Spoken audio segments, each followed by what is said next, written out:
जय बोलो सहस्त्रपणी 1008 पार्श्वनाथ भगवान की जय। जय बोलो आचार्य श्री 108 विशुद्ध सागर जी महाराज की जय। जय बोलो मुनि श्री 108 अरिजीत सागर जी महाराज की जय। जय बोलो छुलक श्री 105 साम्य योग सागर जी महाराज की जय। समस्त मुनि संघ की जय।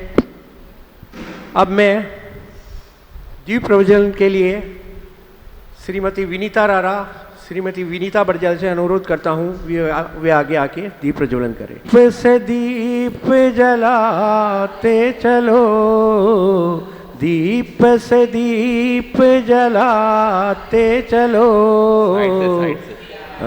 ज्ञान की गंगा बहाते चलो।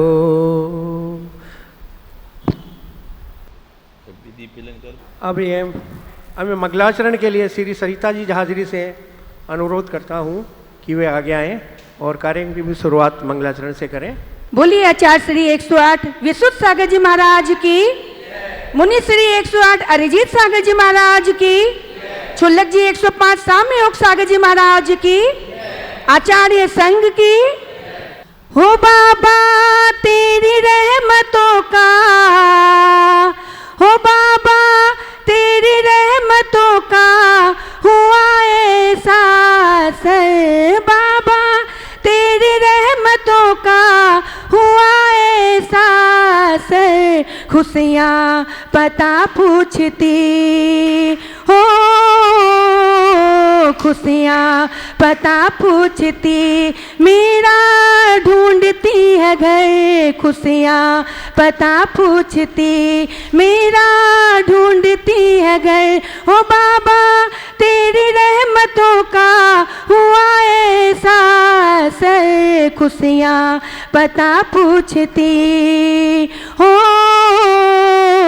खुशियाँ पता पूछती, मेरा ढूंढती है घर। खुशियाँ पता पूछती, मेरा ढूंढती है घर। ओ बाबा जो कुछ भी चाहा मुझे मिल रहा है, गोद में उठाए भाग खिल रहा है। जो कुछ भी चाहा मुझे मिल रहा है, गोद में उठाए मुझे भाग चल रहा है। ओ बाबा तेरे ही भरोसे, हो बाबा तेरे ही भरोसे कट रहा है संसार। खुशियाँ पता पूछती हो,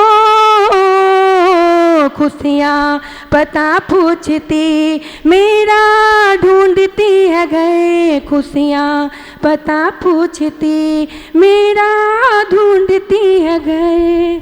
नमस्तु गुरुदेव, नमस्तु गुरुदेव। अब मैं नमस्तु गुरुदेव महाराज श्री से निवेदन करता हूँ कि वे अपनी वाणी प्रवचन के माध्यम से हमें अनुग्रहित करें।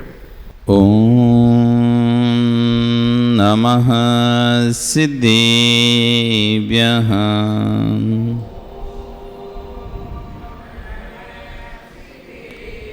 ओम नमः सिद्धेभ्यः,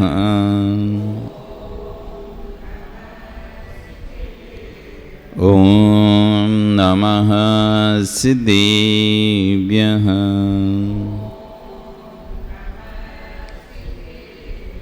तिर्यणि खग्गिणाये रुत्तारी मोहि सिर सिरेणि विहु, आयरी राऊ बसियो परवादिन्यो भव्य जी लोए। नमो अरिहंताणं, नमो सिद्धाणं, नमो आयरीयाणं, नमो वज्रायाणं, नमो लोये सव्विशाणं।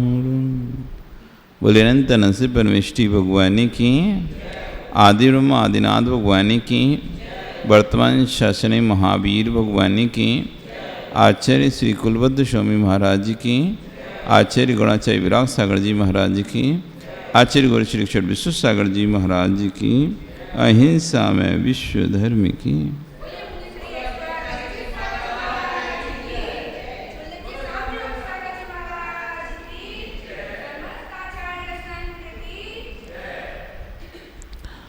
बंधु, वर्तमान शासन न्यायिक वर्धमान स्वामी के शासन में तीर्थंकर प्रभु की चरण निश्रा में बैठकर हम सभी जिन देशना का श्रवण कर रहे हैं। कल यहाँ पर आचार्य बन कह रहे थे, दुनिया भरे कलश में सिक्का डालती है, खाली कलश को कोई नहीं पूछता। विपत्ति के दिन आए, कष्ट के दिन आए, संकट के दिन आए तो किसी के घर मत जाना। यदि अपना सम्मान बचा के रखना है तो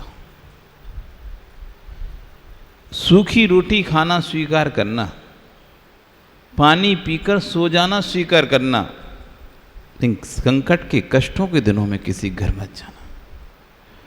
तुम मिलने भी जाओगे तो लोग समझेंगे मांगने आया है।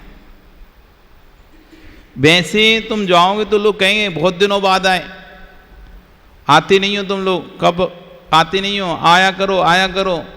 लेकिन कष्ट के समय में तुम जाओगे तो हो सकता है कि ये सुनने मिल जाए अभी घर पर नहीं है। सामने वाला दूर से देखकर आपके मुख पर गेट बंद कर देगा। एक व्यक्ति व्यापार में घाटा लग गया और बहुत घाटा लगने से स्थिति बहुत कर्जा हो गया। उसकी पत्नी उसको बोलती है, एक काम करो तुम मेरे मायके चले जाओ, मेरे पिता के पास बहुत धन है, कुछ ना कुछ तुम्हारी मदद जरूर करेंगे। उसने अपनी पत्नी को बहुत समझाया कि नहीं नहीं, ससुराल में जाना ठीक नहीं लगेगा ऐसे समय में। और फिर पता नहीं तुम्हारे पिता क्या सोचेंगी, माँ क्या सोचेगी, पैसा मांगने आ गया। नहीं, आप जाओ तो आपको मांगने की जरूरत नहीं पड़ेगी, आप जाओ एक बार मेरे कहने से। तो पति सोचता है अभी इतना कह रही थी, एक बार चल के देखते हैं क्या होता है।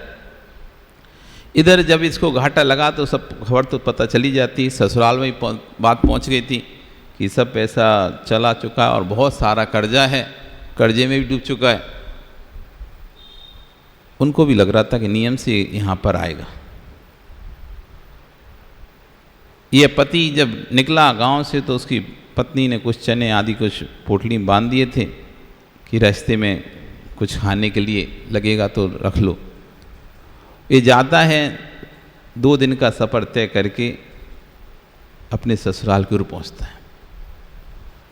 ससुर बाहर ही बैठा था बरामदे पर। जैसे ही दूर से इसको आते देखता है, ये भी देख लेता है कि ससुर जी बाहर ही बैठे हैं, और वो ससुर भी देख लेता दूर से और पहचान जाता कि अरे ये तो कहीं दामाद ही तो नहीं आ रहा कहीं, अब आएगा तो नियम से कुछ मांगेगा। तो जल्दी से अंदर जाता है और अपनी पत्नी को बोलता है। तो पत्नी कहती है, एक काम करो आप अंदर बैठो, अब मैं बोल दूंगी आप नहीं हो,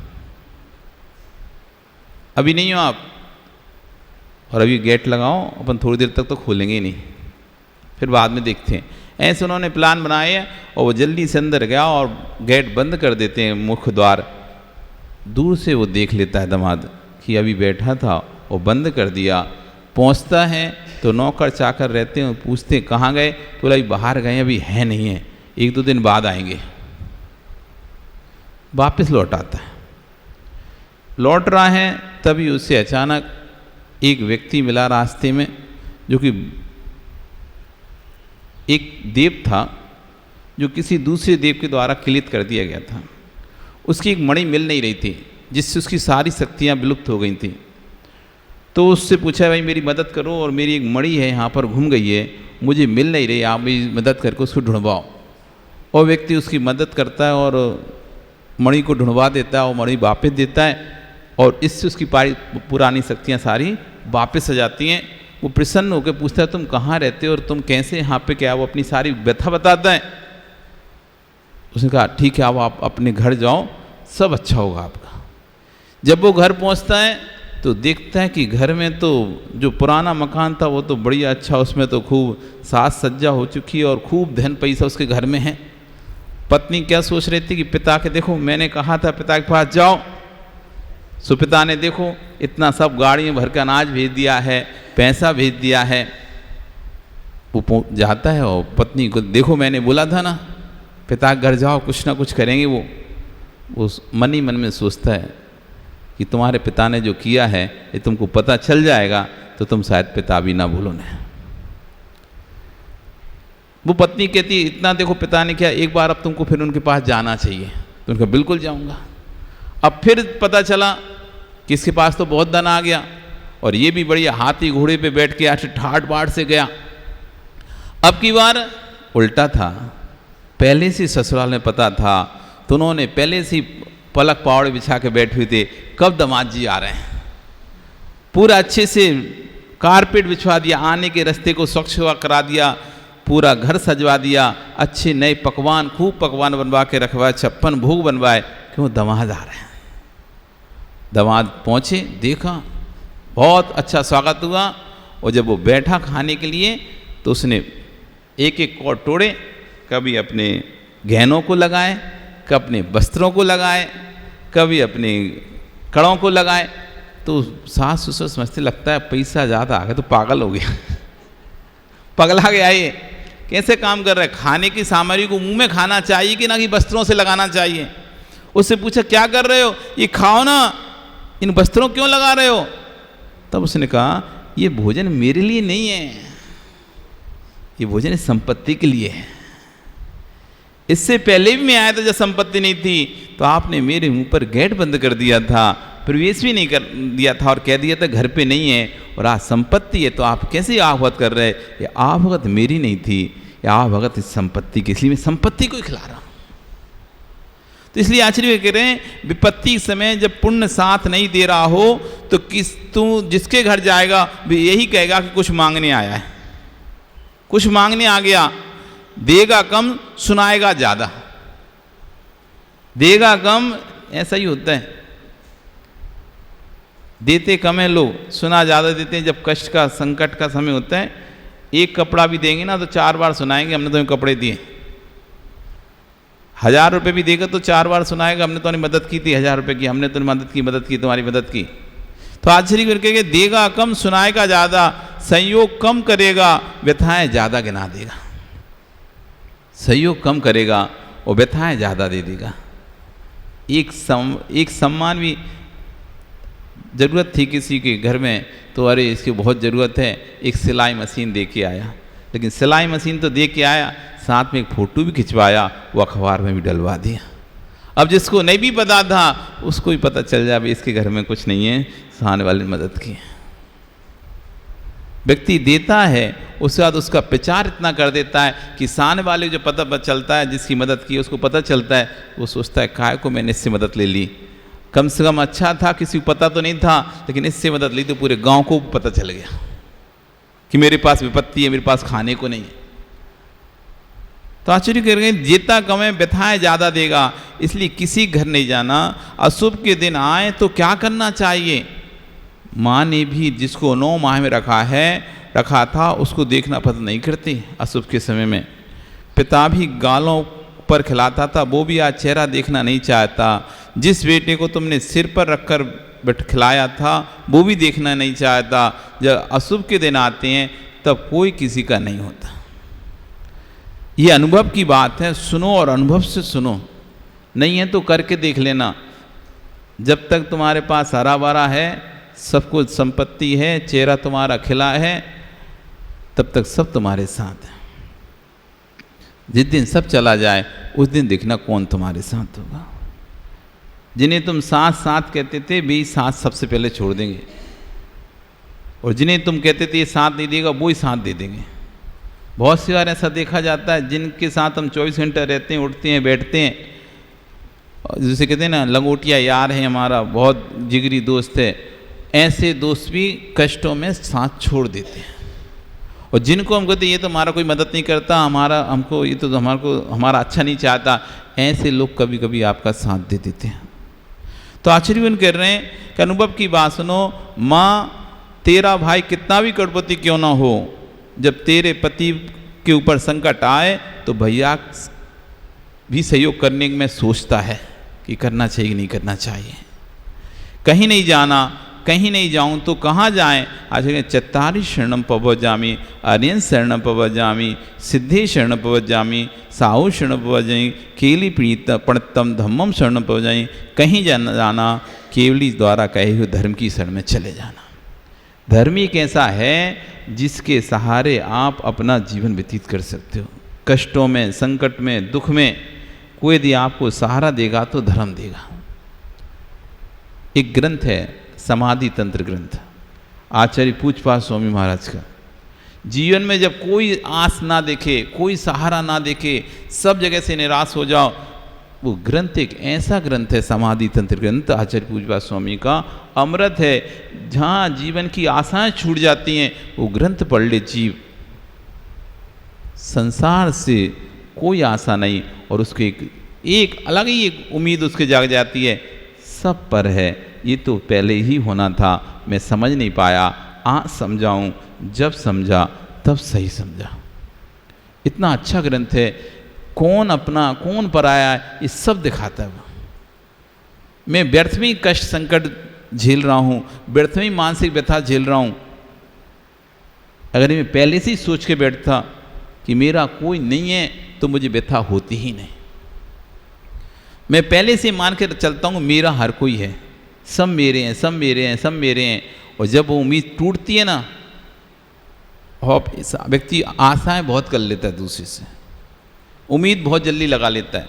चार बात किसी ने हंसकर क्या बात कर ली आपसे, अब आपको उम्मीद हो जाती है कि ये हमारे काम में आएगा। आप चार जगह आप क्या किसी की मदद कर दी तो आपको उम्मीद हो जाती है मेरे कस्टमर में ये मेरी मदद करेगा। आपने किसी को 4 फ़ोन कर दिए तो अब आपको लगता है वो भी मुझे फ़ोन करना चाहिए। मतलब हम बहुत जल्दी उम्मीद लगा लेते हैं, हर किसी से बहुत जल्दी एक्सपेक्टेशन कर लेते हैं ये मेरी मदद, जबकि आपको ऐसा सोचना चाहिए मैं अपनी स्वतंत्रता से मदद कर रहा हूँ सामने वाले का, ये मेरी कोई मदद करे कोई ज़रूरी नहीं है। संघ में रहते थे हम तो आचार्य भगवान बहुत शिक्षाएं देते थे, तुम किसी से कोई उम्मीद मत करना, तुम्हारा पुण्य रहेगा तो स्वतः ही लोग तुम्हारा काम कर देंगे। तो उम्मीद ज़्यादा रखोगे और किसी ने श्रावक ने मना कर दिया नहीं महाराज जी हम नहीं कर पाएंगे, तो तुम्हें दुख होगा। तुम बोलना कहना लेकिन अपेक्षा किसी से मत रखना, क्योंकि अपेक्षा रखी और अपेक्षा की पूर्ति नहीं हो पाई, उपेक्षा हुई तो तुमको क्रोध आएगा, दूसरे के प्रति बेमनस्ता आएगी, द्वेष आएगा। तो फिर तुम या तो उसे डांट दोगे या उस पर गुस्सा कर दोगे या उससे बोलना बंद कर दोगे, चिढ़ जाओगे तुम उससे, अरे मैंने इससे कहा इसने तो काम किया ही नहीं। क्यों? तुमने अपेक्षाएं अधिक कर ली हैं। तो जहां घरों में भी लड़ाई किनकी ज़्यादा हो रही हैं, जो अपेक्षाएं ज़्यादा रख रहे हैं, जिनकी बेटों से ज़्यादा अपेक्षाएं, अथवा अपने सासू से ज़्यादा अपेक्षाएं हैं, अथवा अपने पति से ज़्यादा अपेक्षाएं हैं, तो उन्हीं घरों में लड़ाइयाँ होती हैं। वो सोचते हैं कि पति मेरी बात माने, अपेक्षा आपने रख ली पति मेरी बात माने, और आपका बेटे का पिता आपकी बात नहीं मान रहा, तो क्या होता है फिर? झगड़ा, लड़ाई, टेंशन। पिता सोचता है बेटा मेरी बात माने और बेटा मेरे अपने हिसाब से नहीं चल रहा, सास ससुर बहू हमारी बात माने, हमारे हिसाब से चले, जैसे हम कहें वैसे करें, वो वैसे नहीं कर रही। अब तेज रही तो मुंह से बोल देगी और नहीं रही तो अंदर अंदर घुटती रहेगी। बोलने वाली रही सास तो 4 लोगों के सामने और उसके ऊपर चिल्ला भी देगी, गुस्सा भी कर देगी, और बोलने वाली नहीं है, सीधी सादी है, बोलना नहीं जानती, तो अंदर ही अंदर घुटती रहेगी। ऐसी बहू, वो भी एक्सपेक्टेशन बहुत करती है, अब बोलने वाली है तो 4 लोगों के सामने बोल देगी और बुरी कहलाएगी, देखो कितना मुंह चलाती, कितना बोलती है, और नहीं बोलने वाली हुई तो अंदर कमरे में जाकर रोती रहेगी। क्यों? अपेक्षाएं। तो आचार्य कह रहे हैं किसी की अपेक्षाएं मत करो, आप तो धर्म की शरण में चले जाओ। हे भगवान, जो मेरे भाग में लिखा है वही होगा, इतनी शक्ति दो कि मैं अपने भाग्य में जो लिखा है उसको सहन कर पाऊँ, चाहे अच्छा हो चाहे बुरा। अनेक सतियों पर, अनेक स्त्रियों पर कष्ट संकट आए, अनेक लोगों पर कष्ट संकट आए, उन्होंने भी तो धर्म के सहारे सहन किए, मैं भी इस कष्ट को सहन करूंगी, इस संकट को सहन करूंगी। घर में सुखी नहीं रह रहे, घर में तू मैं हो रही है, उसमें भी आप ऐसा सोचो पूर्व भव में कोई हमने इनका बुरा किया होगा, इसलिए आज हमारे इनके बीच में नहीं बन पा रहे। इतना करने के बाद भी हम सब तरफ से एडजस्ट करने का सोच रहे हैं, तब भी कुछ ना कुछ उल्टा हो ही जाता है, कुछ ना कुछ गड़बड़। बहुत सारे लोग ऐसे होते हैं जो करना तो अच्छा चाहते हैं और सोचते भी अच्छा है, लेकिन उल्टा जाता है। सोचते हैं हम ऐसा कर दें सामने वाले का अच्छा हो जाएगा, और वैसा करते हैं और उल्टा हो जाता है। उसने ये सोच के सोचा था, फ़ोन इसलिए नहीं बताया कि भाई इनको सो जाने दो, अच्छी बहुत रात भर से नहीं सोए, अभी सुबह आराम से सो जाएंगे, कोई का फ़ोन आया तो उसने नहीं बताया ये सोच के। और सुबह जब उठा और उसको पता चला कि फ़ोन आया तो, और देवी ने नहीं बताया, वो चिल्लाने लगा, मेरा फ़ोन आया क्यों नहीं बताया, कितना नुकसान हो गया मेरा। उल्टा हुआ, सोचा कि उसने क्या था अच्छा। तो जब अपना पुण्य का नहीं होता तो हम अच्छा भी सोचते हैं तो होता उल्टा ही है। तो आज कह रहे किसी के द्वारे भटकने मत जाना। गरीब की दशा विचित्र होती है, गरीबी की दशा, कष्ट की दशा, संकट की दशा विचित्र होती है। आचार्यगण तो कहते हैं कि सबके पास एक बार जरूर संकट आना चाहिए, सबके जीवन में एक बार गरीबी आना चाहिए, कष्ट आना चाहिए, दुख आना चाहिए, पीड़ा आना चाहिए, जिससे उसका बहुत सारा भ्रम टूट जाता है। कष्ट में, संकट में, विपत्ति में बहुत सारा भ्रम हमारा टूट जाता है। हम किसको अपना मान रहे थे, किसको नहीं मान रहे थे, ये सब समझ में आने लगता है। आचार्य ने कह रहे हैं कि गरीब जैसा विचित्र होती है। एक गरीब घोड़े पर बंजी करने जाता था, जब अशुभ के दिन आए सो ऐसा होता है कि लगे में लगती है। किसी के पैर में यदि चोट लग गई हो, आप देखो कि उसी पैर में फिर से चोट लगेगी, उसी पैर पे कोई पैर रख देगा। एक अंगूठे में लग जाती है तो ठोकर लगती है तो उसी अंगूठे में लगती है, और कोई भी स्टूल लगा दी उठा के रखे तो पता चला उसी अंगूठी पे रख दिया, किसी ने पैर रखा तो उसी। तो कह रहे हैं कि विचित्र दशा होती है अशुभ के दिनों में, कि एक व्यक्ति गरीब था और घोड़े पर बंजी करने जाता था। गरीबी के दिन में घोड़े की ज्योति चली गई उसकी। गरीबी में गीला आटा इसी को कहते हैं। एक तो गरीबी थी, उतना सा तो आटा था, पानी और ज़्यादा अचानक डल गया, अब क्या करें, और आटा मिलाने नहीं है, इसे कहते हैं गरीब। तो एक तो गरीब बंजी करके काम करता, ऊपर से घोड़े की आंखें और चली गई। अब घोड़ा भी और एक और बढ़ गया कि अब कहाँ से लेके सामान, कैसे किस पे लेके जाएंगे। बेचारा दौड़ा दौड़ा वैद्य जी के यहाँ पहुँचा। देखो अशुभ जब कर्म आता है ना तो निमित्त भी नहीं मिलते हमको। एक व्यक्ति ऐसा होता है, इधर तबीयत खराब हुई, तुरंत डॉक्टर मिल गया, डॉक्टर ले जाने वाला मिल गया, सब मिल गया। और व्यक्ति ऐसा होता है घर में सब सुविधाएं, गाड़ी घोड़ा नौकर चाकर सब हैं, डॉक्टर से पहचान। लेकिन कभी कभी ऐसा आता है कि जिस समय तबीयत खराब हुई उस दिन अब ना गाड़ी है, ना ड्राइवर है, ना नौकर है, और जैसे तैसे जुगाड़ तुगाड़ करके लेके गए तो डॉक्टर नहीं मिला। वहाँ अस्पताल में पहुंचे तो डॉक्टर ओटी में चला गया, 1 मिनट पहले ओटी में चला गया, अथवा 1 मिनट पहले निकल गया। अशुभ का समय आता है तो सारे निमित्त भी उल्टे हो जाते हैं, और शुभ का समय आता है तो उल्टे निमित्त सारे सीधे हो जाते हैं। जहाँ उम्मीद भी नहीं होती कि आप लो अब तो निकल गया और टाइम, अब तो मिलेगा ही नहीं। और उस दिन उसको ऐसी मीटिंग थी और मीटिंग का वो लेट हो गया सामने वाला, और तुम्हें मिल गया। तो आचार्य कह रहे हैं कि देखो अशुभ के दिन देखो कि जब वो वैद्य के यहाँ गया तो वैद्य भी बाहर चला गया था।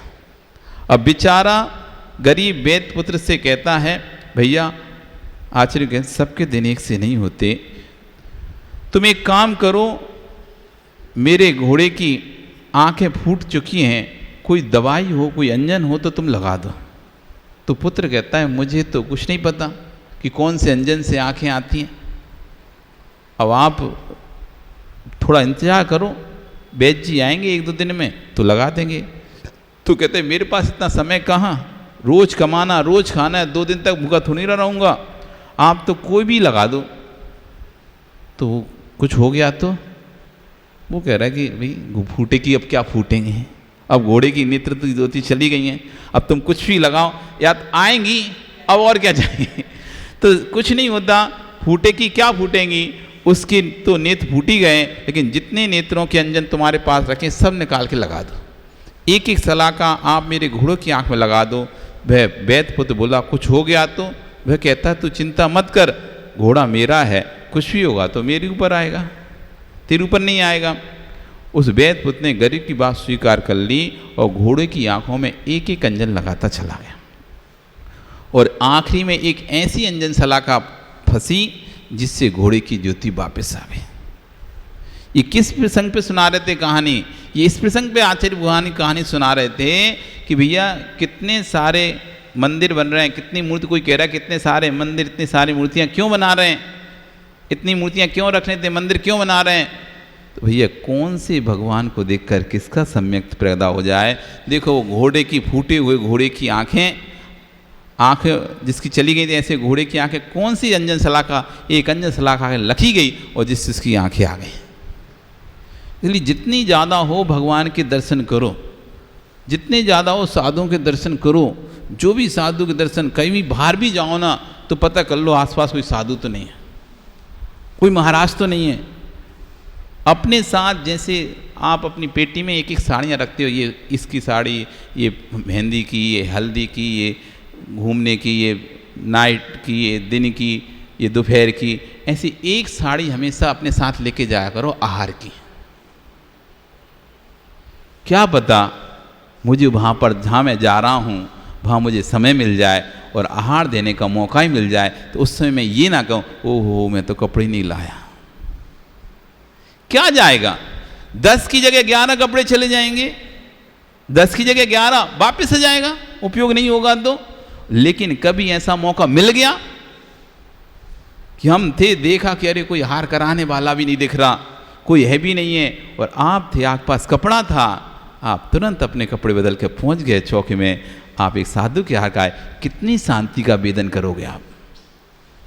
जितना वेदन तुमको पूरा पार्टी को एंजॉय करने में नहीं आएगा, उससे अधिक शांति का वेदन तुमको साधु को आहार कराने में आ जाएगा। जब आप आहार कराने बैठते हो, निरंतराय आहार हो जाते हैं, तो कितना आनंद आता है। तो आश्चर्य कि कहीं भी जाओ आप तो अपने साथ हमेशा एक जोड़ी कपड़े ऐसे लेके जाओ कि कहीं मुझे साधु मिल गए और हार देने का मौका मिल गया तो मैं कपड़े से हार दे दूंगा। और जैसे संकल्प पूर्वक कोई काम करते हैं तो पुण्य प्रारंभ हो जाता है। आपने संकल्प किया हम चौका लगा रहे हैं, ऐसा संकल्प किया, और आप घर में सुबह से काम करना शुरू कर दिए। अब साधु आए चाहे नहीं आए तुम्हारी चौकी में, लेकिन तुमको पुण्य मिलना प्रारंभ हो गया, उसका पुण्य के भागीदारी आप बन गए। जैसे कोई व्यक्ति किसी को मारने के भाव बनाता है, अंदर प्लानिंग बनाता है, और वो भले मार पाए उसे नहीं मार पाए, लेकिन मारने का पाप तो उसे लग रहा है नहीं लग रहा, हिंसा का पाप तो उसे लग रहा है ना।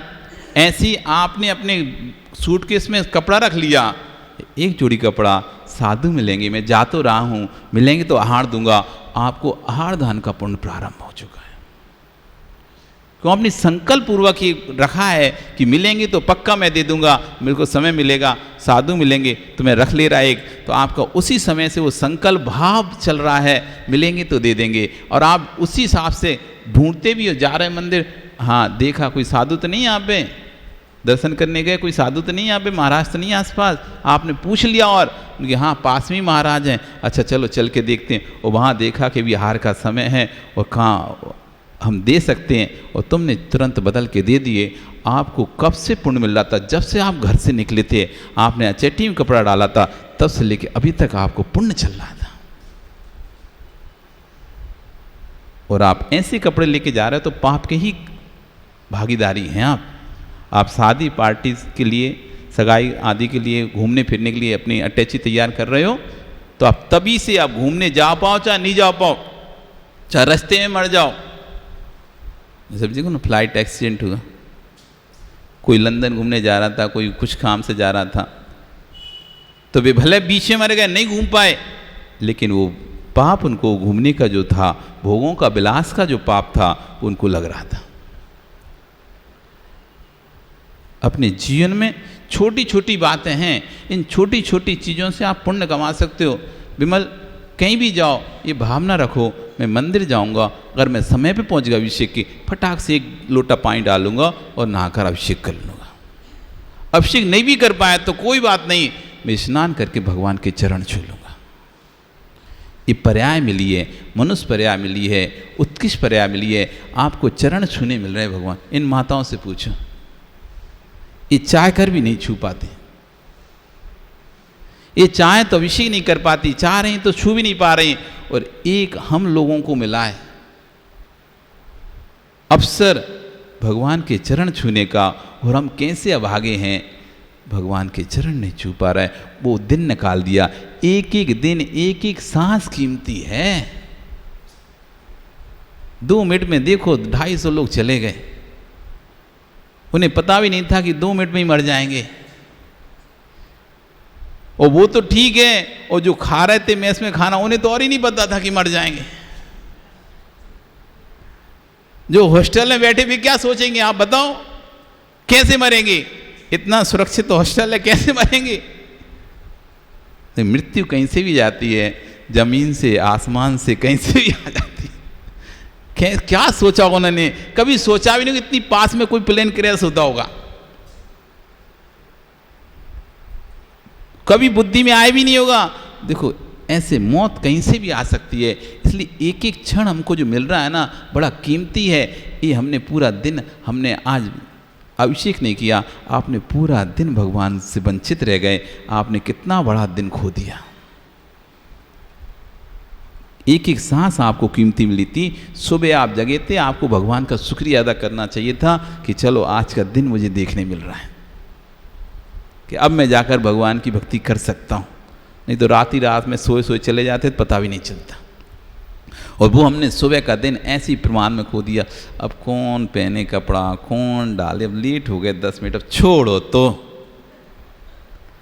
ऐसे प्रमाद करके हमने कितना बड़ा पुण्य का अवसर, श्री जी को स्पर्श करने का अवसर व्यर्थ में गंवा दिया। अरे मिल रहा है, अवसर ले लो, नहीं तो जिस दिन तुम्हारे शरीर में सामर्थ्य नहीं बचेगी, उस दिन तरसोगे कि भगवान को छू लूं, अभिषेक कर लूं। दूसरों को भैया दिखा दे, बस तू छू करने की तो छोड़ो, ऐसे रोगे भैया तू दिखा दो, अभिषेक दिखा दो, एक बार दर्शन करा दो हमें भगवान के। और अभी करने मिल रहे हैं, अभिषेक करने मिल रहा है, दर्शन करने मिल रहा है, भगवान के स्पर्श करने मिल रहा है, आहार देने मिल रहा है, तो अभी आपको कीमत नहीं है। वस्तु की कीमत अभाव में होती है। एक व्यक्ति कह रहा था मेरे पास कुछ नहीं है, तो दूसरे व्यक्ति ने कहा अच्छा ठीक है तुम्हारे पास कुछ नहीं, तुम तो करोड़पति हो। कि मैं कैसे करोड़पति? एक काम कर, तुम्हारे पास कुछ नहीं है तो एक अपनी किडनी दे दो, अभी देखो तुम्हारे पास क्या है। अरे मैं किडनी कैसे? लाख रुपए की है। आंखें दे दो, लाख रुपए की है।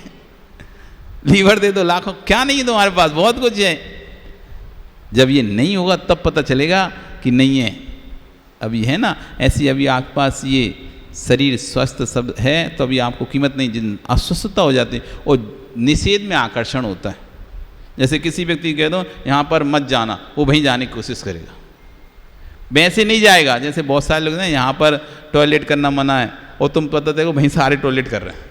यहाँ पर कचरा फेंकना मना है तो वहीं सब कचरा फेंक रहे हैं। यहाँ नो पार्किंग लिखा है, यहाँ पार्किंग कर, आप अपने घर के यहाँ लिख दो यहाँ पार्किंग मत करना, सारे लोग वहीं गाड़ी खड़ी करेंगे। और तुम लिख दो पार्क करने के शुल्क 50 रुपया, एक गाड़ी नहीं खड़ी एक गाड़ी नहीं करे कोई खड़ी करेगा। तुम लिख दो यहाँ पर पार्किंग करें 50 रुपये लगेगा, बस इतना लिख दो तुम अपने घर के यहाँ।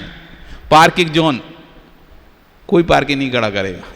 और तुम बार बार लिखते हो no parking no parking no parking, फिर जान के भी खड़ा करते हैं। तो ऐसी, क्योंकि अभाव में निषेध में आकर्षण होता है, निषेध में आकर्षण होता है। अभी हमारे को हम जिस दिन तुमको मना कर दिया जाए तुम आज से अभिषेक नहीं कर पाओगे, उस दिन तुमको चुलबुली छूटेगी। नहीं मैं क्यों अभिषेक नहीं कर सकता? अभी जो अभिषेक नहीं कर रहे तुम एक लिस्ट निकाल, ये लोग अभिषेक नहीं कराएंगे आज के बाद, वो आ जाएंगे, मैं क्यों अभिषेक नहीं कर सकता? क्यों? अब निषेध कर दिया। और जब तक विधि है कर सकते हो तो कोई आना नहीं है, आएगा नहीं। और जिस तुम निषेध कर दोगे उस दिन देखना 4 खड़े हो जाएंगे, हम अभिषेक क्यों नहीं कर पाएंगे।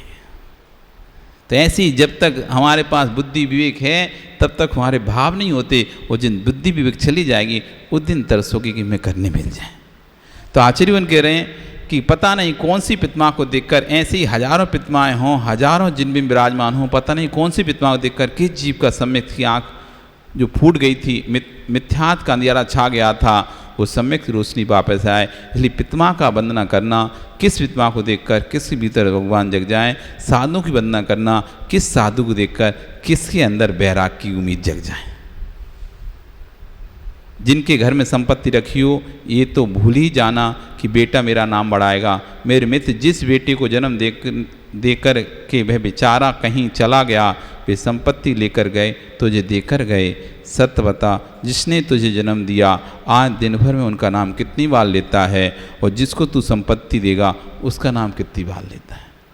जो आपको संपत्ति दे के गए ऐसे आपके पिताजी या दादाजी, उनका दिन भर में नाम कितनी बार लेते हो। और जिनको तुम्हें संपत्ति देना है ऐसे बेटे, उनका नाम दिन भर में कितनी बार लेते हैं। जो देखे गया उसका नाम कोई नहीं ले रहा, और 24 घंटे अपने बेटे बेटे का नाम रट रहा है। वो देगा नहीं, वो ले जाएगा। ऐसी तुम भी, जैसे तुम अपने पिता का नाम अपने दादा का नाम दिन भर में नहीं लेते, ऐसी उम्मीद मत करो तुम्हारे बेटे भी तुम्हारा नाम लेंगे। वे भी अपने बेटे को ही नाम लेंगे, तुम कितना भी दे के चले जाओ। सुना ज्ञान जी, कितना ही दे के चले जाओ तुम विमल को, चाहे दूसरा कौन, 3 बेटे हैं ना, तीनों बेटों को सुभाष, विमल और सुनील, तीनों बेटों को कितने ही दे के चले जाओ, अपने बेटों का नाम ज़्यादा लेंगे, तुम्हारा नाम कम लेंगे। अब तुम बुरा मत मानना, तुमने भी ऐसे ही किया था, अपने पिता का नाम कम और विमल और सुभाष और सुनील इन्हीं का नाम लेते रहे। तुमने जो किया वही तुम्हारे बेटे करे। इसलिए किसके लिए जोड़ना है, जो देना है सो देना है। जो रखा है वो नष्ट हो जाएगा, जो दे दिया बस वो ही साथ में जाएगा। आपका समय हो गया, कल फिर चर्चा करेंगे। बोली भगवान महावीर स्वामी की।